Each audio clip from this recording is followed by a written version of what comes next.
Sherry Clark, Tim Ganettis, Jeff Gibbons, Larry Jones, and myself, Ed Wisnowski. And Samantha Malone is on Zoom. Remember, Samantha Malone is on Zoom. We do have a quorum of 7 in person, which is required under the New York State law that provides for both in-person and remote participation. Individuals may undertake remote participation by activating the Zoom links found on the published agenda and at the town clerk's meeting portal. Viewer-only observation is found by activating the live link at the top of the town clerk's meeting portal page. The online participation is being moderated by CTV, and tonight that is in the person of Peter. For comment on a particular agenda item, please notify CTV via the raise hand function with respect to an agenda item so that comment can be made. Commentators online and in person will need to provide name, agency, if relevant, and place of residence or business. As part of our usual practice, we usually advance the agenda items that are of interest to the people who are here to participate. So with that in mind, if there's no objection, we will alter the agenda for that purpose. But the first item before us would be the approval of the minutes of July 16th? 15th, 2025. They have been circulated and to all board members. There were no amendments suggested. So in the absence of any changes, I move their adoption. Is there a second? Seconded by Jeff. All those in favor, say aye. Aye. The minutes are approved. Aye. And by Samantha as well.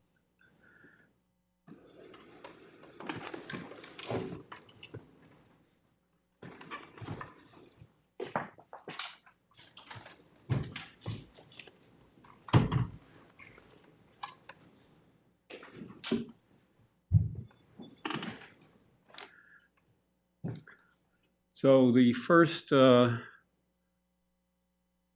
item for consideration would be under Certificate of Appropriateness discussions, 2426 Montauk Highway. The application that was presented included the proposal to redo the stucco exterior of the building and also to alter the color from the existing building that exists, which is a slight yellowish color to not a pure white, but an off-white color as well. The building currently houses a food emporium.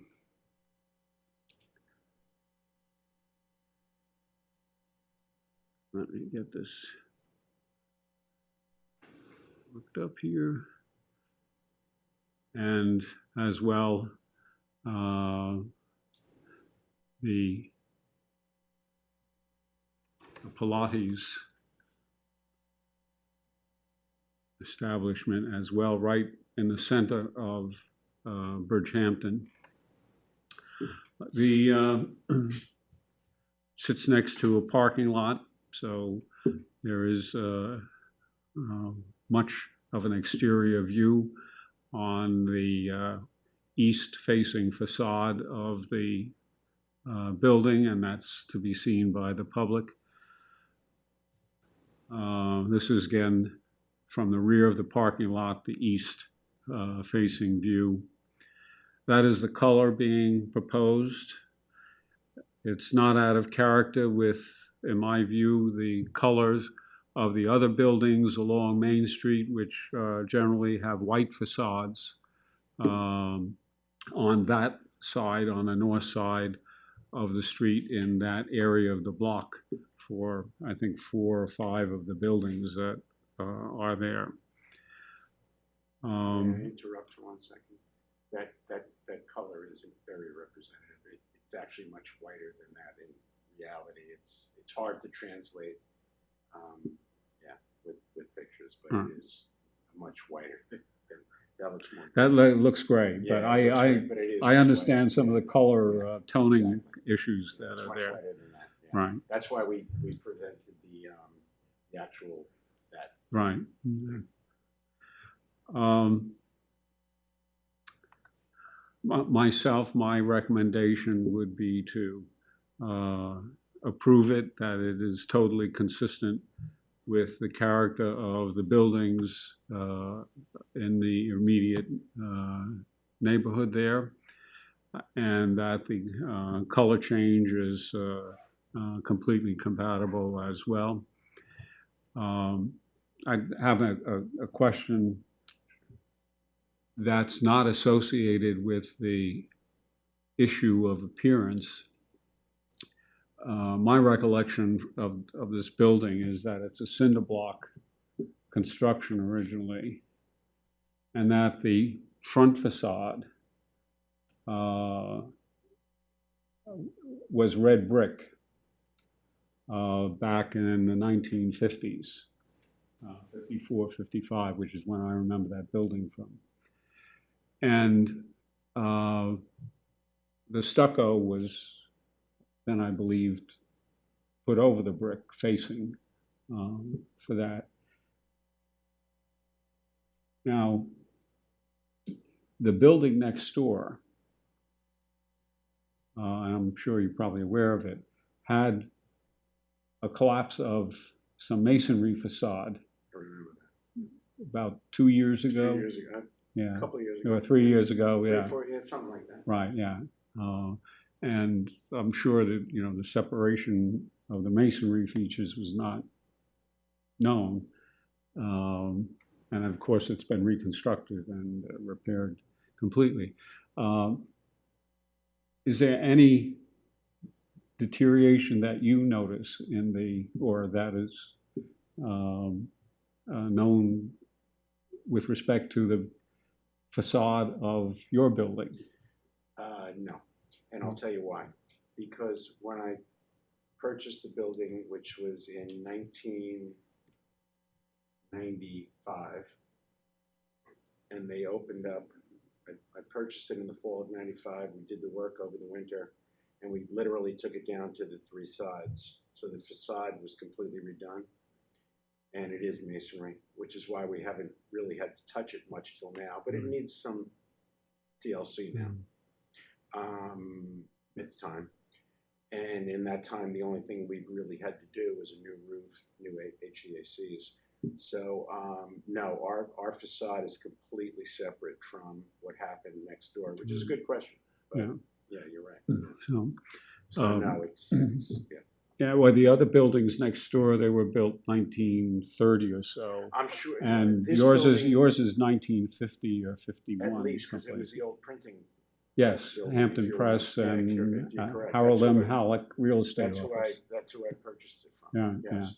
Yeah. And redid it, and I've owned it since 95. So 30 years later, again, it's time for some TLC. Okay. Right. Well, from an appearance point of view, then it'll look, more attractive. It's starting to show its age a little bit. Yeah. So, board members, is there any comments with respect to this at all? The recommendation is for approval of the application as submitted. So, do we have a motion to that effect? Moved by Stephanie, seconded by Jeff. All those in favor say aye. Aye. And aye by Samantha as well. Okay. I thank you all. I think you'll be very happy when it's all done, and it's been a long time since I've been here, since I originally did this project, and thank you again. Thank you.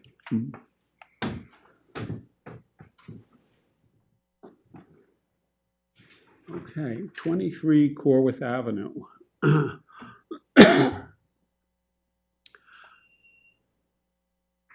This is a proposed remodeling.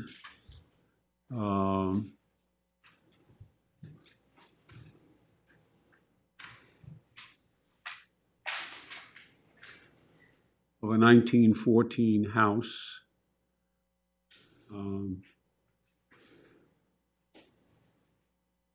It's used by the Dia Museum on Corwith Avenue next door. And the work letter, which was part of the application that you all received, is to change the siding, the roofing, the decks in kind, replacing and restoring existing window frames and replacing windows to be sized and operate to match the existing size, I believe, and also on the argument that it would meet energy code standards. And the original letter says they are not, would not have the divided lights, real divided lights that currently are in place. The interior renovations are not germane to us, so that's not something that we have to deal with here. In looking at the application,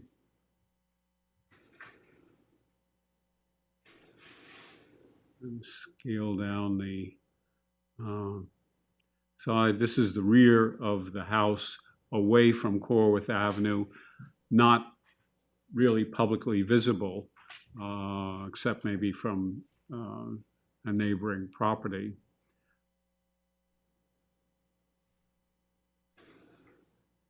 This is the, again, the rear of the house, and you can see on the, just to, because the picture is there, you can see the, on the upper levels, patterned glazing in the upper story of the house. Let me see if I can go to,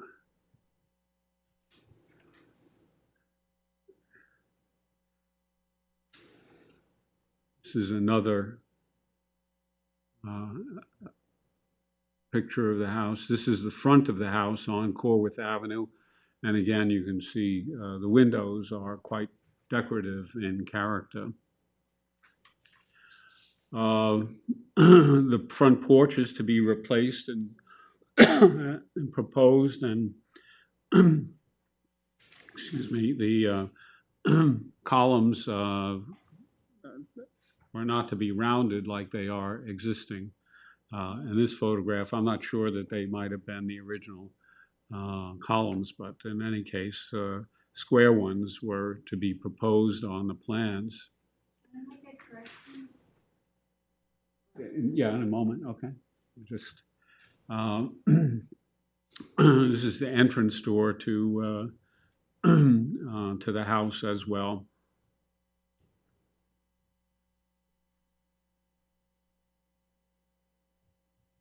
These are all pictures from the application.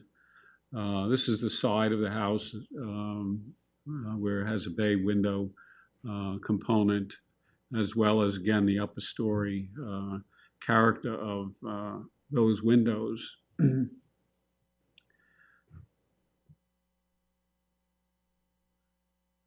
So if you want to make a comment, well, you can come up to the table here and where the microphones are to, Right there.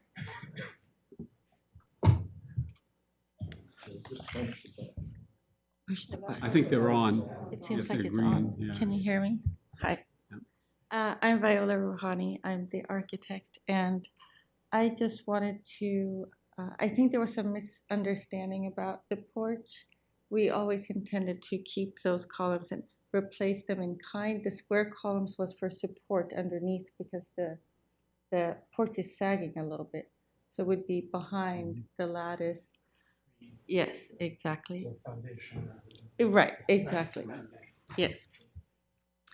Um, So basically, the original intent was because the windows leak and some of the panes are broken, that the owner wanted to replace them with more energy efficient windows, which I understand from the guidelines is not really looked favorably upon. And so since then, we've had further discussions with the owners, and they're willing to keep the existing windows and refurbish them best they can.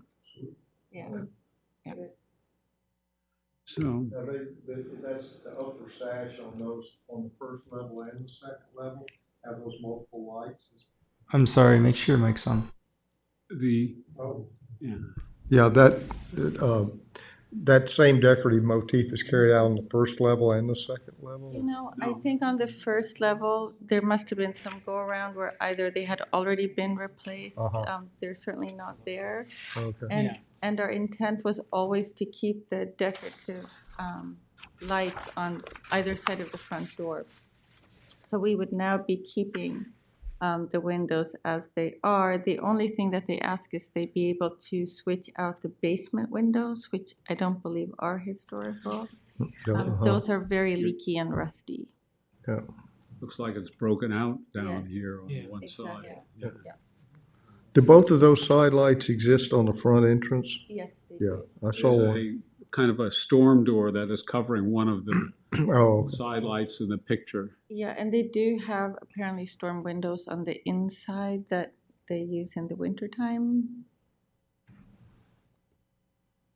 Right, so there's, Behind that door. it's behind that door. The house was built in 1914, and the fellow who built it worked at the end of Corwith Avenue in the lumber yard next to the railroad tracks, very close to his place of work. He was an operating engineer for all the milling equipment that was steam powered at the lumber mill at that point in time. And his, I don't know whether his son or his brother was a glazier, and worked at the East Hampton yard of the East Hampton lumber yard. This, in Bridgehampton, it was the Bridgehampton yard of the East Hampton lumber yard company. So, but I suspect that was the source of some of the decorative glazing that was installed by knowing somebody who could do that readily and associated it as kin with the individual who had the house built, and the family owned it right up to about, I think, the point in time when Dia bought it in the 1979, 80, someplace in there. Same family over 3 generations had the house. So, and someplace I found the builder of the house as well, the name, and I'll try to recollect it someplace along the way. But That would be great to know. yeah. So the question is, and the concerns that I raised with you was preservation of the windows, and the appearance of the porch is not going to change. It's the underlying structural support for the porch that's there. And the siding the re-siding is going to be in cedar Yeah, shingle? it would match in kind, and the intent is not to recite the whole building because apparently it was recently recited. It's just to kind of patch and repair as needed. Same Yeah. with the roof. It might looked just, in pretty good shape when yeah, I. it might just take a cleaning of the roof and replacement of some shingles. I think there was also a question about how the railings and spindles on the porch are going to look when it's renovated. It was not clear. Those would match in kind. They're gonna match in kind, okay. Now, the back porch already does not match anything. Yeah, it's, back deck is not particular, it was added on, and you're Right. basically expanding its footprint, as I recall. A but- little bit, yes. Yeah, but myself, it's out of sight for the most part, and won't be seen by most pedestrians walking along Corwith Avenue. And my judgment is, would not be a problem. So, do we have any questions from the board with respect to this? So, what I would propose is that we approve it with the application with the modifications that the historic windows will be preserved and second story. Okay, so that the other windows, basement and first floor are not, they don't have any historic characteristics in terms of, looking at them, so. And the porch appearance will be maintained with the substructure changes, okay. And what was the other issue? It was the siding will be Patched and in repaired. kind. Yes. Yeah, the siding and roofing. So, okay. So with those stated modifications, okay, It Susan? might be also on the front, the third floor. I mean, I'm just saying the second, third floor, and also it looks like on the Yes, there south is on the side, the dormer. window well. On the dormers, Yeah. those, I should mention that, you included, okay. They remind me somewhat of that Ball carriage, the Ball Estate caretaker's house that we saw. They're really gorgeous, gorgeous windows. They're very beautiful windows. Do you see many buildings with this exact same patterning? I've seen the pattern before, but not often. Yeah, same here. It'll be an odd thing, like I saw one up in North Sea somewhere, going to look at a project and turned down a road, and it was this very modest cottage. Microphone. Very modest cottage that somebody had gotten hold of old windows and installed them in this cottage, and cottage was probably from the 50s, but the windows were probably, 60, 70 years old.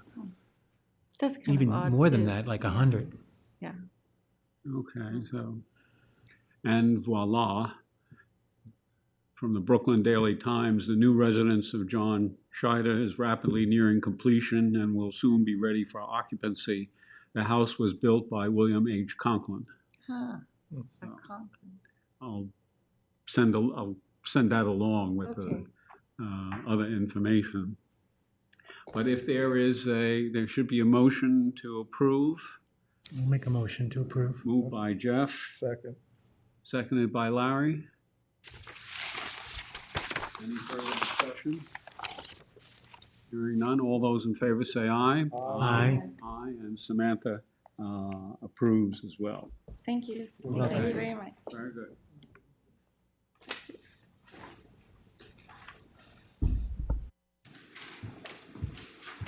Okay. Next is 20 405 Montauk Highway, Bridgehampton, for the matter that was postponed at our last meeting. The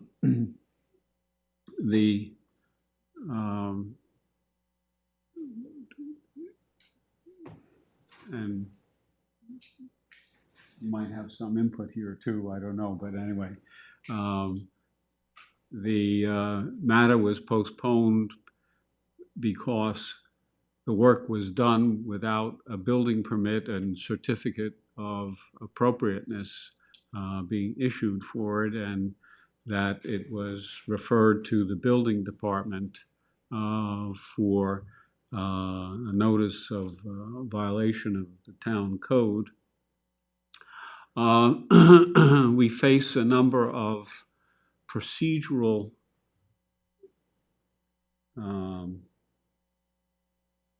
complexities, so to speak, with this. Number one, we do have the applicant's representative here to speak with us tonight. This was originally uploaded June 9th, 2025, and I guess by virtue of assumed procedure, it was not put on our June agenda because it was less than 10 days before. Then when it was put on our July agenda, that was already 6 weeks of the term of the application. So we're here tonight in kind of the 10th week, the 70th day of the application.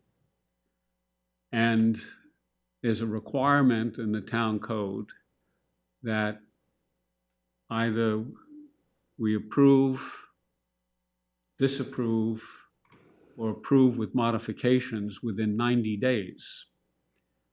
So that would not, if we didn't solve something tonight or decide tonight, we would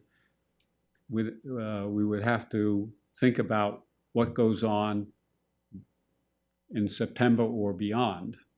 So that's just kind of a procedural complexity. I believe we can agree with the applicant to extend the time limits that might be involved. So if that would be okay with the board and okay with the applicant, that can be one way of solving that window of time associated with the town code issues. So, there's that. The second thing is, as of our meeting, we indicated that we would not make a decision until we had a resolution of the question of notice of violation. And that's hanging out there. The notice of violation was issued. Some of us know about it, but others probably don't. From on the board here, about 3 or 4 days after our meeting. And the notice of violation said the way to resolve the notice of violation is to get a certificate of appropriateness from the Landmarks Board. So, what was shot in one direction was shot back in our direction with respect to the way in which the building department inspector treated this. So we are also in that kind of condition where the applicant is presented with something of a conundrum as to how to resolve this. The elements of this, are procedural on the one hand, a lot of procedural technicalities and hang-ups. On the other hand, it's the question of substance of the changes that took place and their impact on the appearance of the historic district. So that is something I think, even though we might not reach a decision tonight, an official decision, that's something we might evaluate without having to reach that kind of stage of taking action on the application. And I think that allows you to get a chance to provide your position and explanation and questions that might be involved there. If you want to, this is Alva Guerra. Last name is Guerra. Guerra. Okay, Guerra. How are you, everybody? From Southampton Real estate. Realty. Yes. So yeah, I had numerous visits to the town. So first for me, I thought I had to apply at the building department. The building department sent me to Landmarks, and Landmarks sent me to Mr. Wilcox to file the certificate of appropriateness. At the same time, I filed for a certificate of appropriateness for Landmarks, and the building will not accept the application until the 3 applications are here for the awnings, until I have a certificate of appropriateness. So, it's been numerous visits and me trying to get as much information as possible to get it all in order. The awnings did go up and the windows did go up. As you can understand, we are a business and new to Bridgehampton. So my boss was here in July, and we still had black awnings that said Compass on them. Faintly, but still said Compass on them. So we could not have that. The awnings do comply with the town. The lettering is 6 inches. They're flame resistant. The only thing that we changed, not even the framing, is just the color and the lettering. For the windows, I do understand that I only have, when I asked the town, they told me that I could only cover 25% of the windows, nothing about the messages. So of course we went with what's on the windows. And like I said, it's a lot of back and forth. So I wish I had more information as what I could put there. But the sign company did provide me with how much we've covered of each panel of each window, and nothing exceeds 25%. And that's where we are at the moment. I do apologize for putting everything before we had the permits, but had I not done it, I don't think this would be done even after Labor Day. So, like I said, we are a new business, and my boss was here. So that was tough for me. So the business of the awning, I think the awning color is okay. It matches generally the darker awning to be found on some of the other buildings along Main Street, and is not kind of objectionable business. I tried to put this in context. And one thing that we notice here is that there's a lot of graphic and marketing slogans that are present Right. on the windows. And some of them are repetitive, for sure. Right. And this is the Montauk Highway side, the public side. This is the west side, Yes. which has a sidewalk to an off-street parking lot where pedestrians move from the parking lot onto Montauk Highway and passing the windows. And so here you have windows again with marketing slogans and branding icons. This is the next window down on the west side as well with that. Now, to put this in context, I went around to the other real estate offices on Main Street, Nest Seekers International, two buildings down, the second building down east of your establishment, doesn't have the kind of attention-grabbing graphics that Right. Sirhan has. And we discussed Compass as well. Next to before Nest, us. Nest Seekers is William Ravis. Ravis, and kind of a boutique, very small real estate office at 2415, as you can see the address there, very close.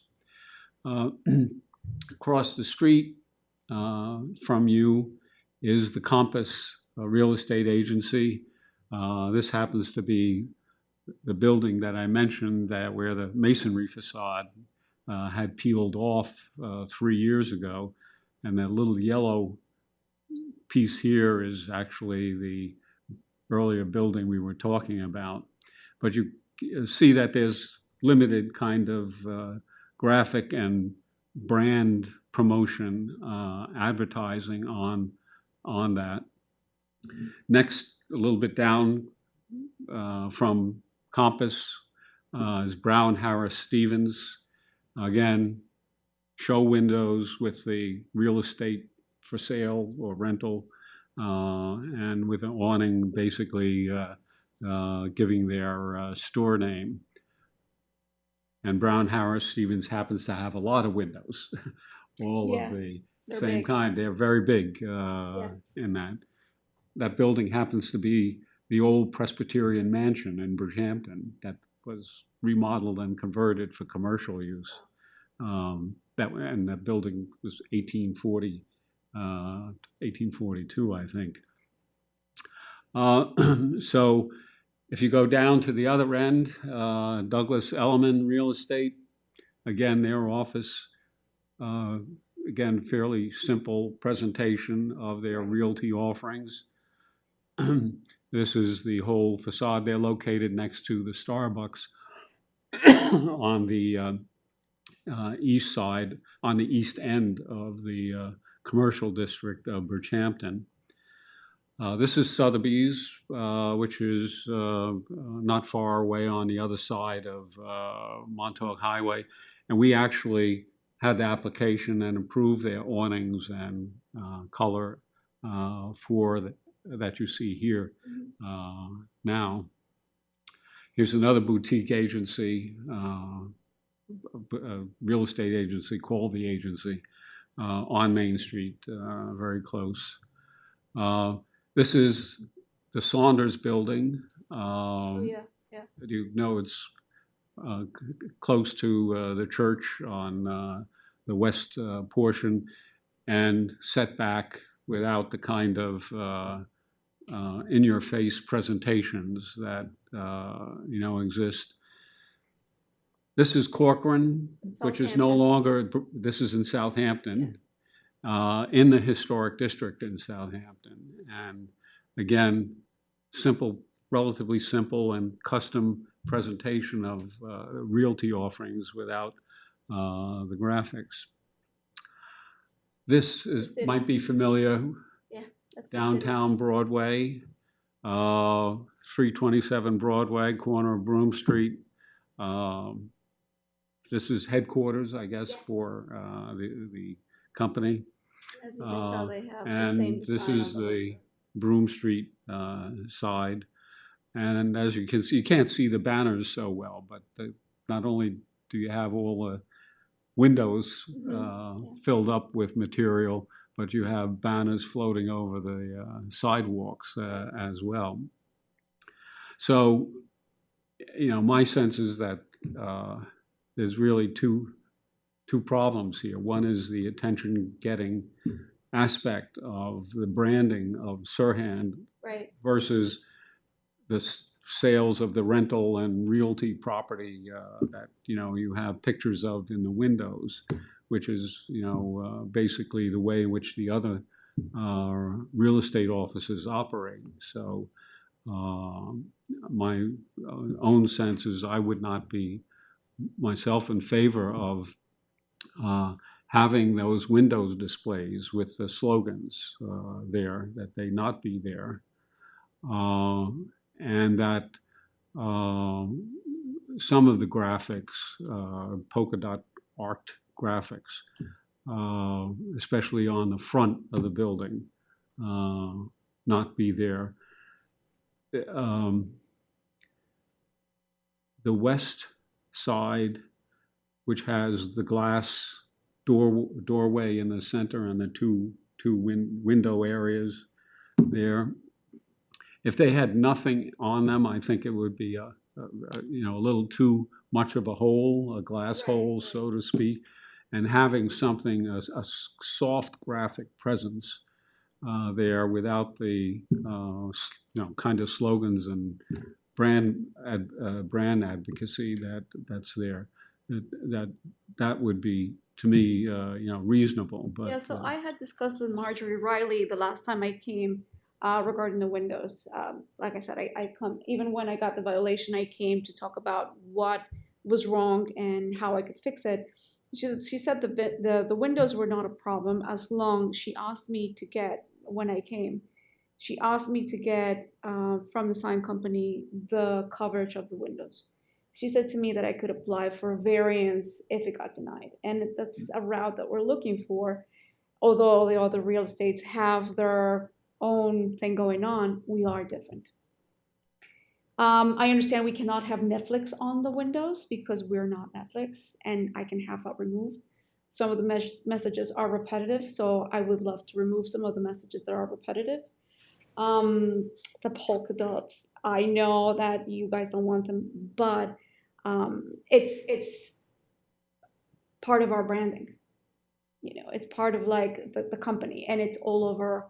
We are in 12 states. In all 12 states, the polka dots are there. Do they have a meaning? I don't know, but Ryan Zergen likes the polka dots, so we're keeping the polka dots. Now, like I said, some of the messages are repetitive. So I think that I would agree to remove some of the repetitive messaging for sure. Well, to me, all the slogans should not be there. Right, but that, like I said, it wasn't, when I came to ask about the application, the only thing that I was told was 25% coverage. Yeah. Didn't talk about. Well, you have to understand that there's a difference between the Landmarks Board Right, I understand. and the building department sign codes that are there. That's a separate issue to be resolved, and we don't have any impact or influence on that. We're about appearance, we're about compatibility, about the setting of the changes that take place. So And like I brought up understand that you got one kind of statement message, from right. the building inspector that was involved with that, but we are not part of that. Right. So I just try to make that clear to everyone. So I understand that you want a standard look for all the real estate agencies. We discussed other windows as well and their messaging and how big the coverage was. I know we're not here to talk about them, but there are other windows that are huge and have no messaging in the village. And you said to me that the code changed in 2023, I believe. The Because historic Compass had the districts, lines everywhere. the historic districts was established December 2023. Right, Yeah. right. So if it's previous, I completely understand that. So, well, I don't think there may be questions that some of my colleagues have here or concerns that can be expressed. So, I just have a general question, and I am in the process of familiarizing myself with the town code windows awnings, because it's actually a newer thing that we're covering. But from what I gathered, it's the basic premise said, keep it simple, the less, the better, muted tones, tone it down, earth tones preferred. I'm just generally, and wasn't even, and it mentioned the historic, character of the town, but that wasn't even referencing an historic district. That was that those were the suggestions. Keep it simple, 6-inch letters, less the better, just the information that has to be there, period. You know, and I guess that's what I agree with that. That people, a lot of people participated to write that into code that is just preferable. It's Right. less the better. Yeah. I mean, my opinion here is that the appearance of the windows should be consistent with the other historic buildings in the district and not significantly change the character, the appearance of this building. And in looking at the other real estate windows, and being familiar with some of the other windows, generally in businesses in the historic district, I'm not seeing anywhere near the level of advertising material and logos and dots, if you will, that are shown on these windows. When I first looked at these windows, I thought I was looking at pages in a magazine that was advertising, the real estate agency. To me, they don't read like windows in historic district. They read like advertising. And you already have the name on the building in a number of spots. So the name is there. And it seems to me that it would be more effective to put your product in the window so that It is. people could see the product, and not the advertising on the windows themselves. So I too find that all of the lettering and the logos and whatever on the windows not to be consistent with the character of the historic district. The awnings, there are a number of other awnings, some of them similar in character to what's already been installed here, so I don't have a particular problem with those. But the lettering on the windows, I think, is not consistent. Sure. So if we were to remove the lettering, would the dots stay? I think, as I mentioned, the logos, which I consider the logos or the dots to be part of your logo, part of your branding, is again, to me, advertising. And I think that is not appropriate. The other things I see on the other windows are, the phone number of the business, that sort of thing, small, off to the side, or inconspicuous. That sort of thing is, to me, would be appropriate. But yeah, the logos, the dots, the advertising slogans, not appropriate. Okay. So any, I agree with Stephanie and with Ed.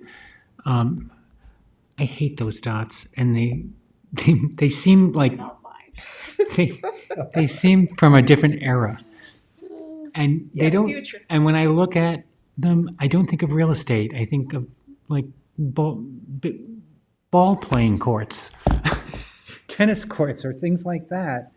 Like I don't see what they have to do with real estate. It's like I don't get the connection. Neither do I. And I guess it's somebody Part in of the it. branding, yeah. Yeah, Yeah. but I don't know. Like, it's not doing anything for me. So, I just think that it's just too much stuff. Everybody else is very reserved and quiet, and this is the historic district. Right. I mean, you want to be out on Montauk Highway somewhere else? Oh, we were there. I wanted out of there. Oh, okay.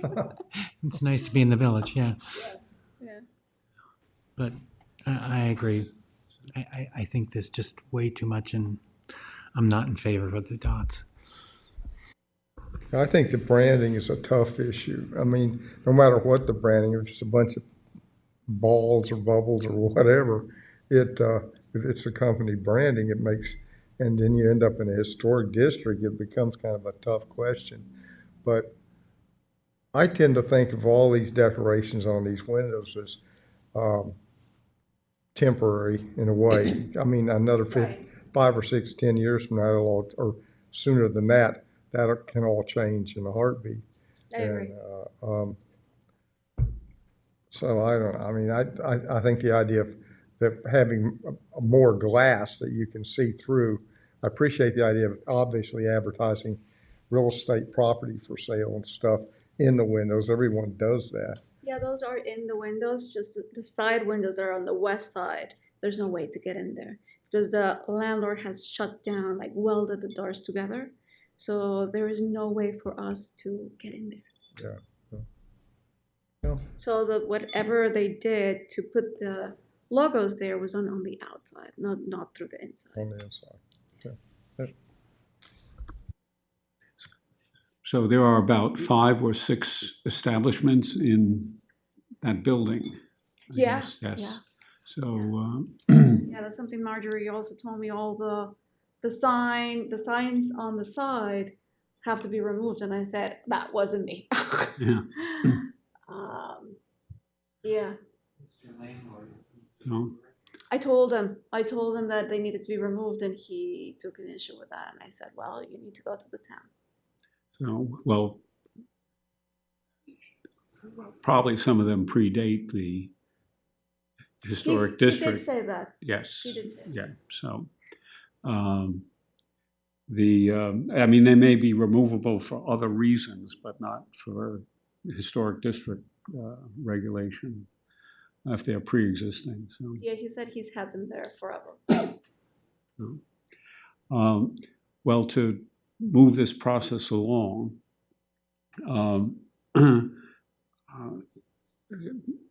I propose as our understanding tonight that, you know, we'll proceed as we wanted to proceed at the last meeting, awaiting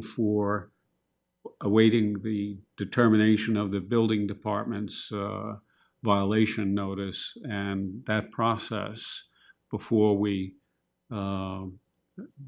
in any way act to try to resolve the content here, but at least you get a sense of Yeah, some so of the, when I did go to the town, they told me that the violation is for not having a certificate of appropriateness. they said what about the, The violation is for not having a certificate of appropriateness. that's interesting. Anyway. So it's like, Yeah. So, and we sympathize with that dynamic, but in any case, is it our understanding we will not proceed until we find some further resolution of the violation on this? Is that? so what is the violation right now? Because the violation is for not having a certificate of appropriateness. Well, it's having done work without a certificate of appropriateness. So I did not receive that violation. The only one I have is the one for the certificate. The notice of violation is for not having a certificate of appropriateness, yes. And the question is that has to be resolved, adjudicated some way, then the process of getting a certificate of appropriateness can move forward. What's the way of adjudicating it? Because the town will not give me a resolution until I get the certificate. Well, I think there's a question of what the next step is. My sense is that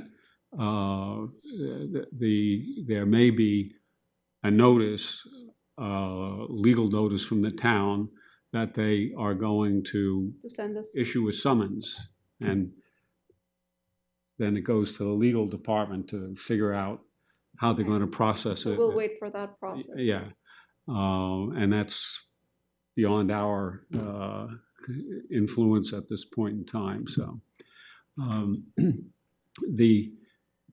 but you have a sense of where the thinking is with respect to the content of the appearance issues that are associated with this, and you know that can be further discussed, and I'm sure it can be worked out someplace along the way. So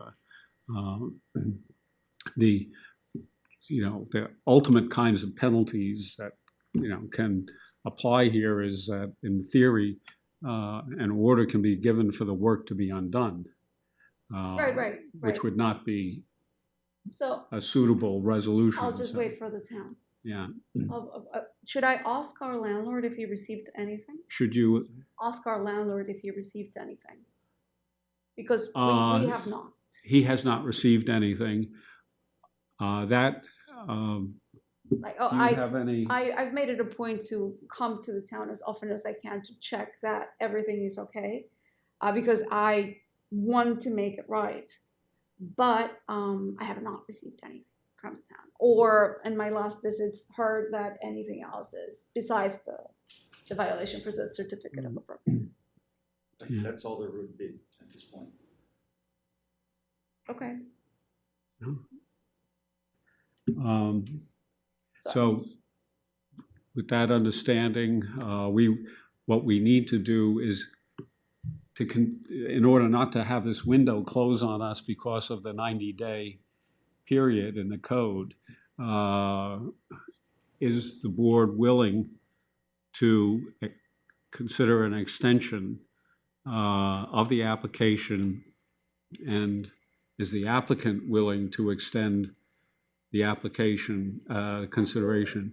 Because, I mean, ultimately, if we didn't do that, we'd probably be forced to deny Right. the application. Then you have to pay to make another one. Start over. Yeah, Yes. so, and that, just gets more convoluted as it goes down the road. Absolutely. So Like I you're. said, I want to make it right. So I definitely want to work with you to make sure it is right. Okay. So we will then you're agreed to continue 100%. with this process so that it's extended going forward, and that'll allow everybody to have some maneuvering room in terms of time events that How many days? might be involved.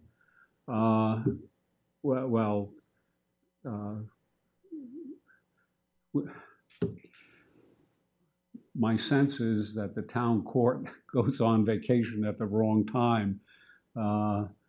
And Once they get a summons, the time clocks will stop. all time clocks stop, is that part, okay. Well, then the continuation would be until the resolution of what goes through the town court, All right, okay? leave that open. All right, so is that understanding of everybody? Should I come and check, just because I have not received anything else, should I come more often and check if there's anything? Or is my landlord getting anything and I'm not getting that from my landlord? Yeah.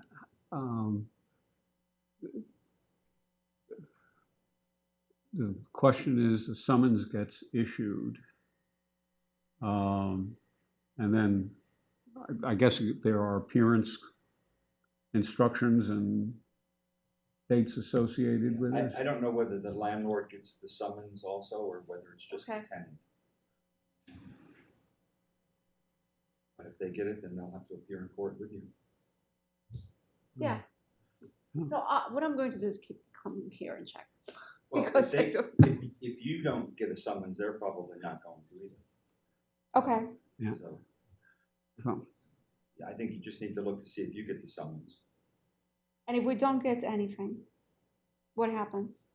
We just extend this process? well, then in the past, we have not always been informed by the town attorney's office about what they're doing. And in fact, this has happened, that we get surprised by events that way. So if you get nothing within the next 3 weeks or so, I think you should notify us for the September meeting Okay. then, which And is the meetings usually happen. September 16th. 16. So. Thank you. So, and that way, either we will get some information from the town attorney's office, or we'll get it from you as to what events have taken place. Okay. Okay. So I'll make sure to keep that in mind. So I think for that matter, we have a plan of going forward at least, so that, and the procedure and procedural ambiguities are kind of cleared up a little bit there. So with that, I think we'll await for any report I'll from keep you you posted, yes. if anything happens, Sounds good. and I have all your emails. okay. And, I check often. and also just to, also be aware that I don't know if our, if Landmarks, the famous Landmarks email, she has been on jury duty. So not everything gets, Not Brenna. but yeah, not everything doesn't get processed right away. So just to be aware that that, and the other thing is if you've been in contact, you have David's email Yes, is I have to been- yeah. double it with CC him with the, Yes, I usually keep everyone that I've spoken to. I keep Brenna, Marjorie, David, everybody in the same email, so I know what's going on. okay. All right. And thank you for coming tonight. So Thank you for having me because this is very informative for me. yeah. So and you know where to find us the next time. Yes, thank you so much. Thank you. Right.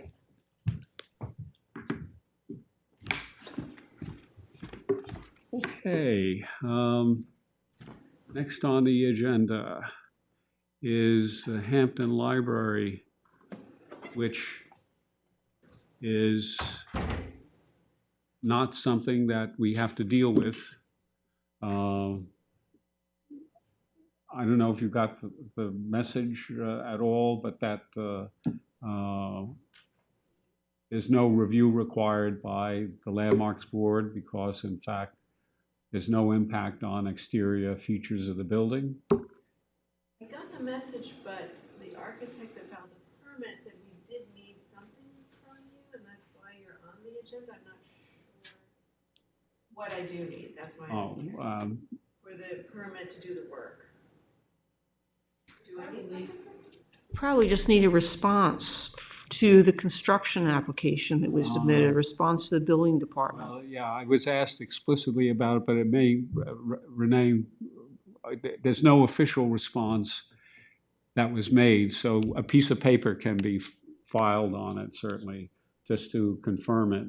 And it may also have been a question of the jury duty issue that I just mentioned, of things getting communicated right away all the time. So a piece of paper, who should I be getting this piece of paper from? well, we've already decided that it didn't need a review. We'll just make an official memo with respect to that and send it to the building department to confirm it, and there should not be any problem with it then. Okay, sorry you had to make a trip It's for. fine. And, yeah. you know, I'm thrilled that there's an historic district in Bridgehampton. It's great news for us, so thank you. Yeah, Ed, that response should be with respect to the construction application, because it was Construction, yeah. Yeah. As well as COA. as a yeah. COA. Yeah. Yeah, okay. So, okay. Now that those heavy lifting issues have been dealt with,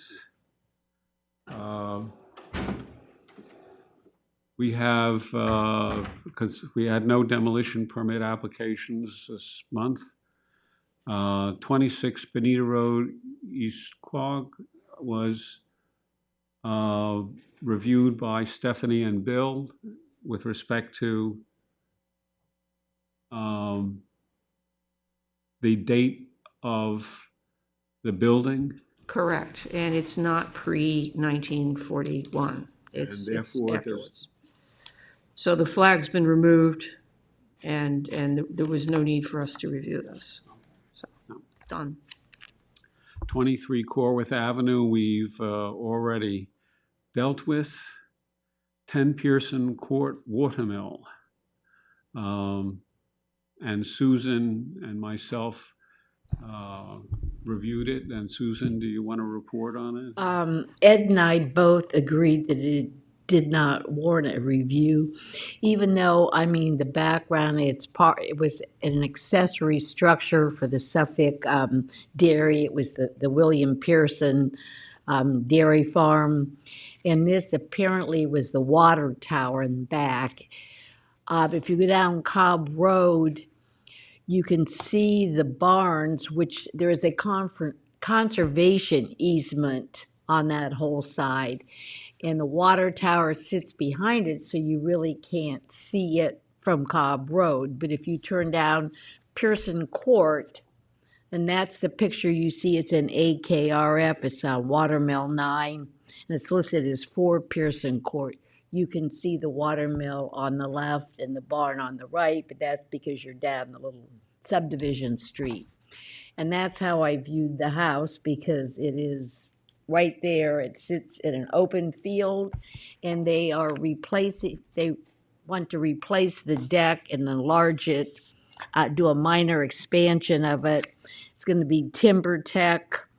They're going to replace the windscreen. The railing's now going to be stainless steel cable with timber tech.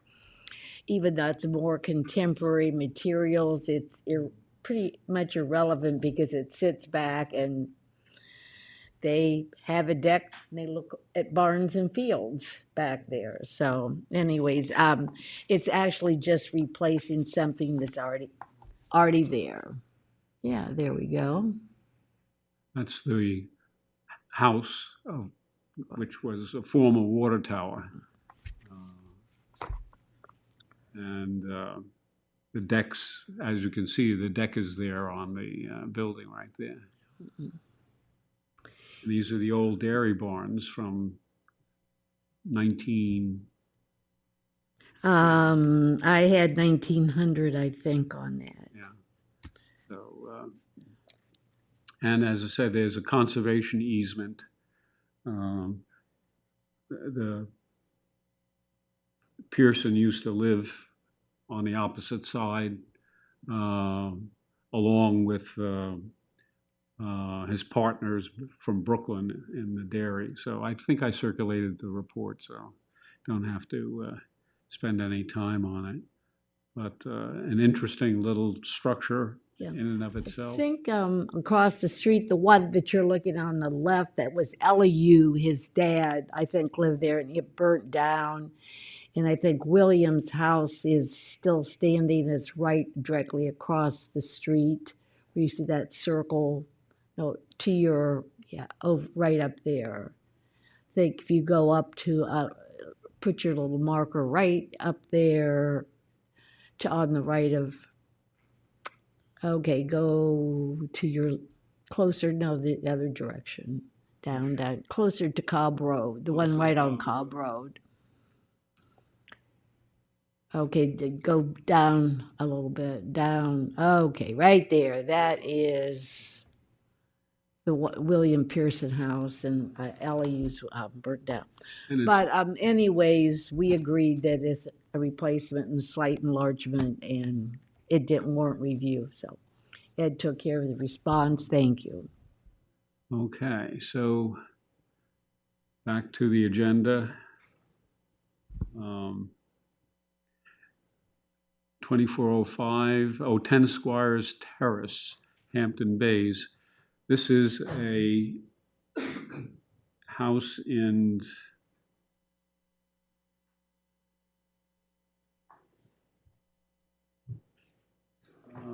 Hampton Bays in about 1937. And it's for an addition to the house. As you can see, the house is relatively modest in its characteristic. The addition is to go on this side here, kind of probably a 50% increase in base side there. There's nothing that indicates anything of, to me, historic character for the house. it looks like it had been altered previously and at various times, so just to locate it on a map.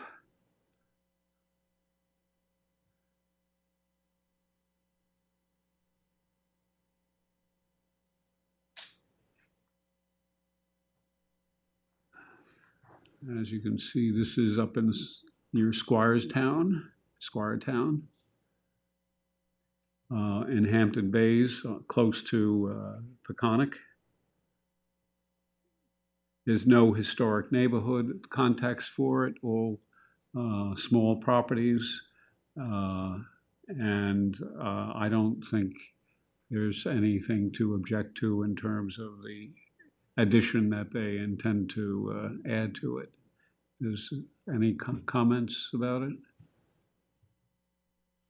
Okay, if none, there'll be no objection, and I'll file the report on that.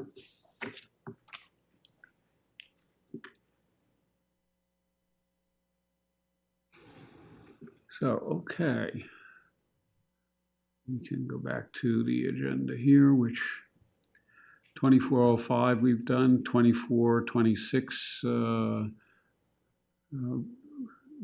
the changing color and stucco of Montauk Highway, the Bridgehampton Library we've done. Referrals, 26 Mill Road, Remsenburg. Stephanie did send a memo to the planning board staff member prior to the planning board hearing. Yes. And raising, you can explain the issue you raised, maybe? Yeah, the proposed subdivision is a two-lot subdivision. There is a dwelling on one of the proposed lots. It looks to me like it would be in a conforming location, so it doesn't necessarily require demolition. But the property is being actively marketed right now, and the real estate listing indicates that the property is being marketed as vacant land. So it appears that the intent is to demolish the dwelling. The dwelling is recognized as a historic resource in the town survey. It appears to have been associated with one of the two early duck farms in the area that were on the west side of the Spionk River. Probably the Kuzma family, which I'm not sure that's pronounced correctly, but Mr. Kuzma emigrated from Ukraine. He married a woman who I'm guessing may be also Ukrainian, and they had two children who grew up on the farm. And the farm was operated from, at some point prior to 1930, up until it appears sometime in the 1960s, when the duck farming was discontinued. So this is another dwelling. It appears, at least from the exterior, to be in good condition. It does not appear to be lived in at present, but I believed it was lived in sometime in the past few years. And as you know, we recently landmarked another historic duck farming related house down on Dock Road, also craftsman style, similar to this. So it would be a shame to lose this building. So we've communicated that to the planning board, and it sounds like from the response I got that they were sympathetic to the situation, but they may not be able in their processes to, potentially prevent demolition. Although I'm hopeful that they can express the historic value of this dwelling. And in any case, if a demolition is contemplated here, we must, have the opportunity to review the demolition application. So, anyhow. So substantial sized house. It is. It's 1.5 stories, and there's an attic up there, and the windows look to be pretty much all original. There's a few replacements. There's that little bay bump out on the side there that looks like it's a more recent affectation, and they got probably a wood stove or something in there, but you can see the windows, they're all divided light. They've got beautiful wavy glass in them.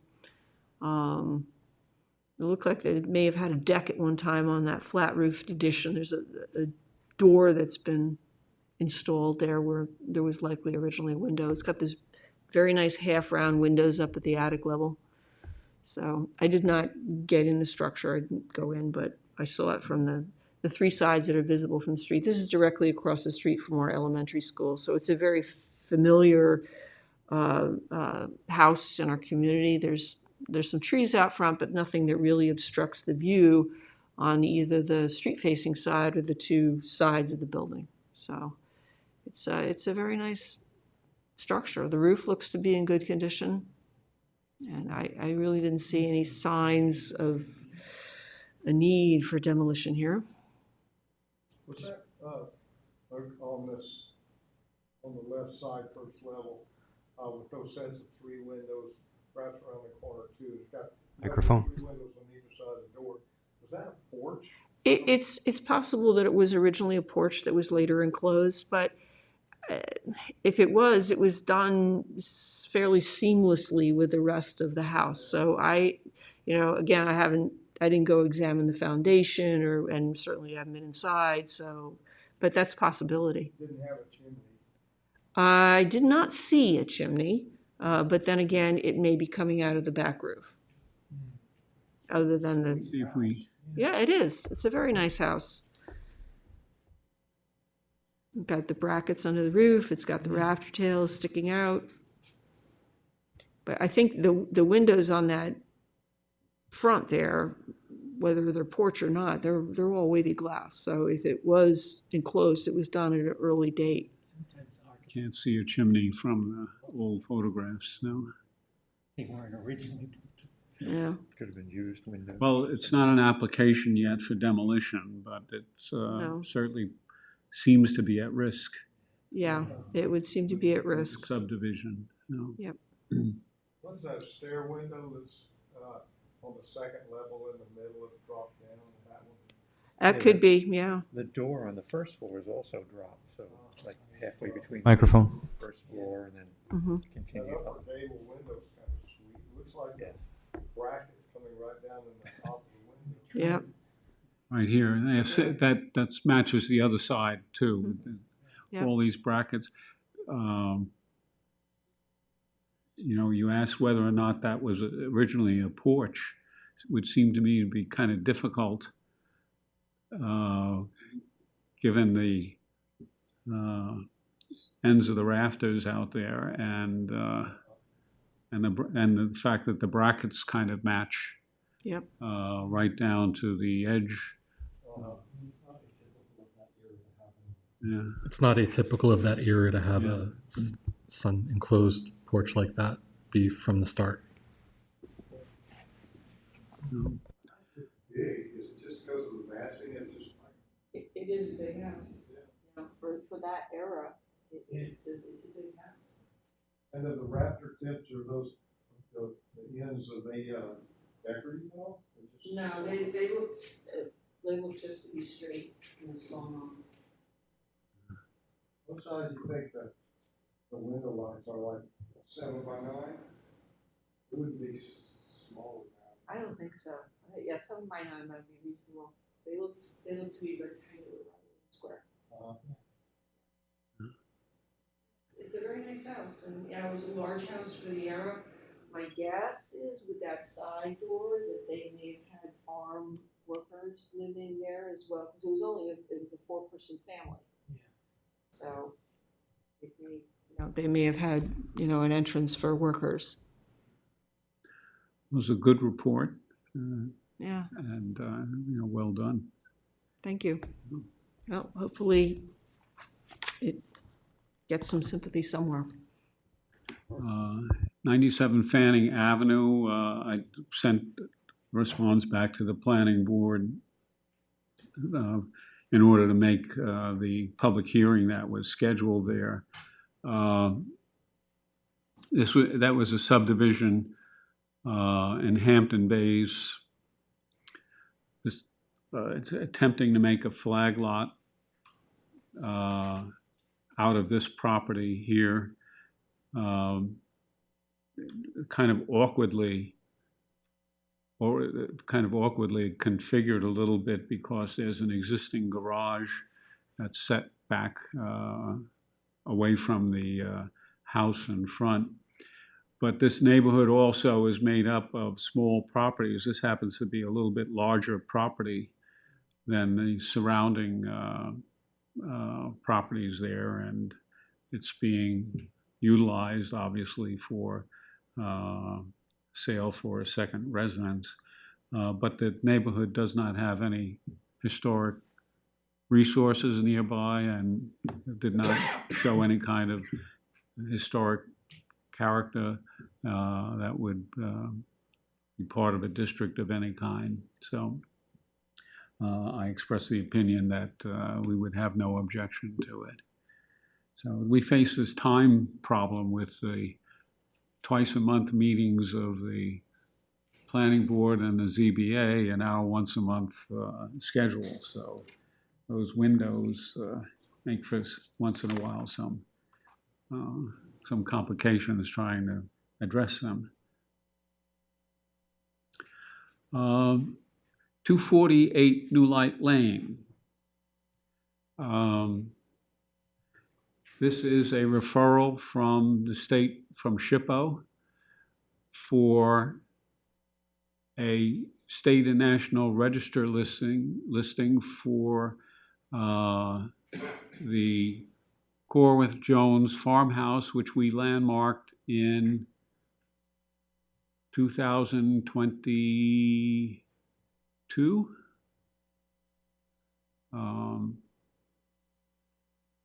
Let me just see whether or not. Yes, it was landmarked, designated 2022 by the town board, January. I think our work was in December or November of 2021, dealing with it just to familiarize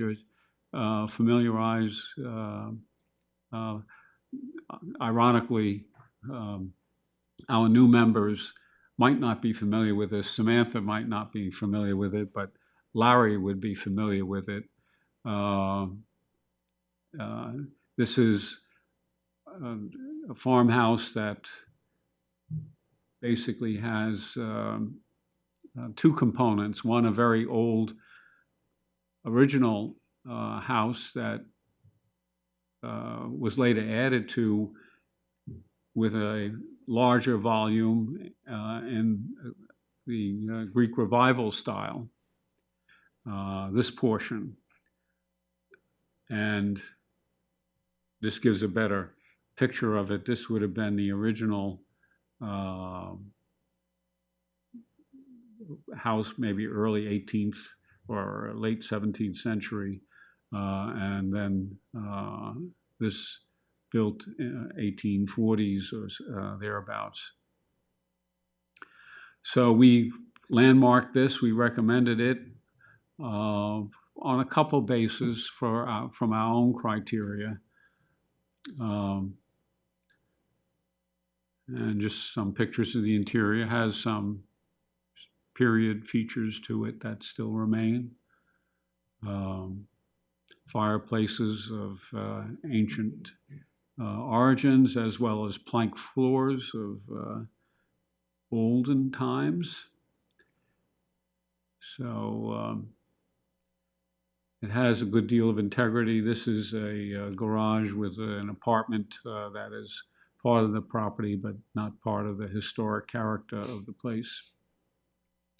So it was referred to us because we are a certified local government, and the certified local government responsible agency, which is us, is to comment on state and national register candidacies.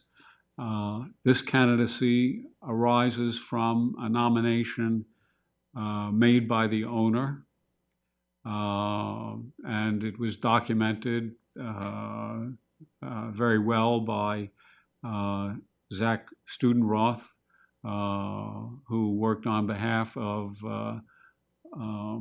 the Flack family to advance this proposal. And the question for us is whether or not that we have a problem, because we already found that. But the question that SHPO asked us is, can we confirm that it embodies a distinguished characteristic of an architectural type and contains, a design appropriate to that. And of course, we've already done that in our landmarking statement. So I presume there's no objection to saying that the Landmarks Board confirms that.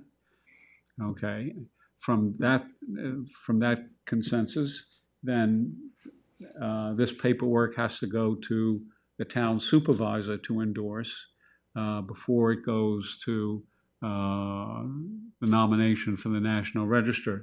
The hearing is in early September, so that's one of the reasons why we like to get this done tonight, so that it can get to the supervisor, be put in the mail in order to get to the proper parties.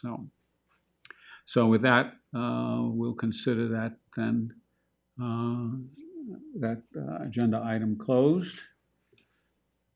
And 10 pending landmark, no longer pending, is 1040 Flanders Road. Methodist Point was designated a couple weeks ago. So that can be lifted off the agenda. 439 Hayground Road was delayed. The referral to the planning board, they had it before them and they decided not to act on it because they had not seen the report. The report was not distributed to them. But they... Was that last week? That was last week, yeah. But they said they would be able to have another planning board meeting before the public hearing of the town board, which is September 20-something. So they're aware of the time sequence involved, but they wanted to see the report that was prepared for the landmark nomination. And who communicated that to you? I watched the planning board meeting where they were. All the planners had to do was come across the hall and get the report and distribute it. Yeah.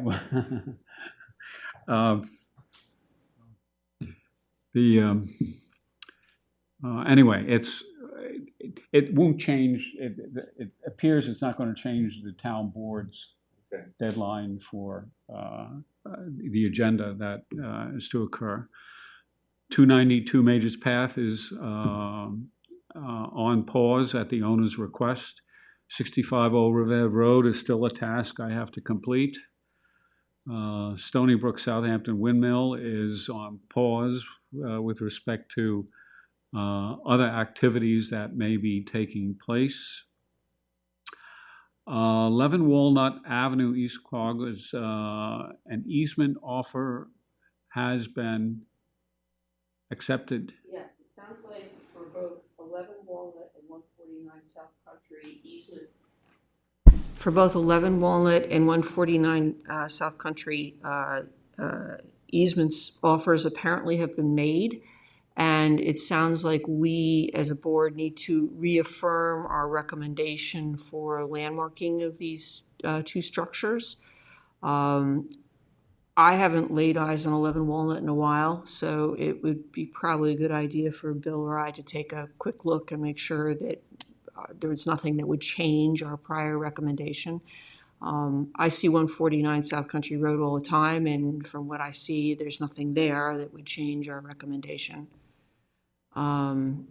What's the mechanism for reaffirming our recommendation to the town board, David? Yeah. This is the awkward, which comes first, the chicken or the egg? And whether or not the easement agreement is signed or whether the landmark designation is signed maybe they could be put in the same I'm resolution. glad you brought it up, because I had the same question today, and I was gonna send an email, and I didn't, but, yeah, the cart's before the horse here. Yeah, It should be, the landmarking should be done first. Ideally, if not done first, then do simultaneously. right, But to do the hearing on the landmark easement before it's even been landmarked, yeah. makes no sense. There was one of the public hearings on I forget which one it was. I think maybe it might have been 11 Walnut, but was on the town board's agenda. The past meeting or the meeting before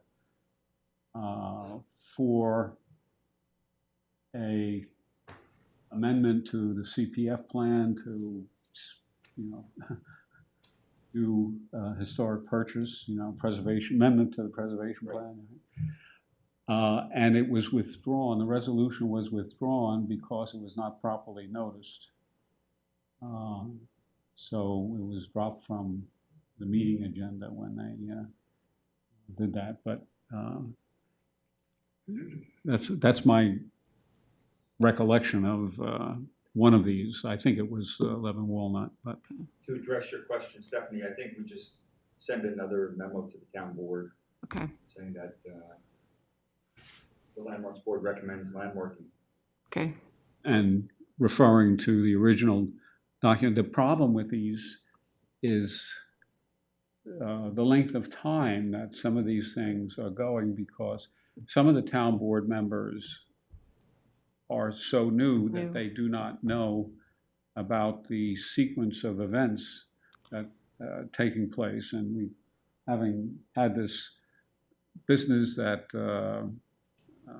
somebody circulated a 2021 memo on 149 South Country Road that, referred to the prior owner of the property versus the current owners. And so the town board members are really not in a clear understanding of, some of the elements that go into this and the time that some of these decisions were made.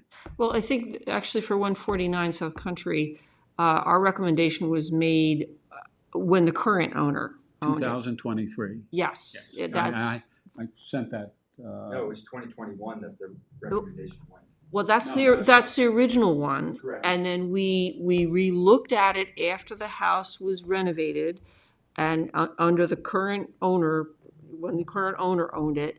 And so we do have another report, an updated report. Which hasn't gone yet. Yes, it went. It did. It went to Schneiderman and that board. I sent a copy to you this afternoon after this issue came up, about 5 o'clock or so, 5:30. So that,